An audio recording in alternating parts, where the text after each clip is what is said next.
నీ సంస్కృతి నువ్వు పాటించు, నా సంస్కృతి నేను పాటిస్తా. అదే భారతదేశపు సెక్యులరిజం యొక్క అర్థం.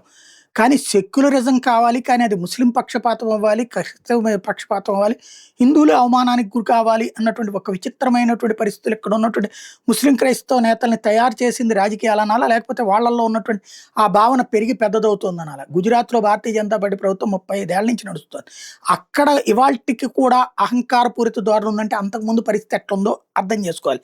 తాజాగా అహ్మదాబాద్ దగ్గరలో ఉన్నటువంటి జుహాపుర, ఫతేవాడి ప్రాంతంలో అక్కడ కాస్త ముస్లిం డామినేషన్ ఎక్కువగా ఉంటుంది. ఆ ప్రాంతంలో గాలిపటాలు నిన్న గుజరాత్‌లో సంక్రాంతి సందర్భంగా గాలిపటాలు ఎగరేసుకుంటుంటే రూఫ్ టాప్స్ మీద నుంచుని మసీదుల మైకులలో పెద్ద ఎత్తున అనౌన్స్‌మెంట్ చేశారు.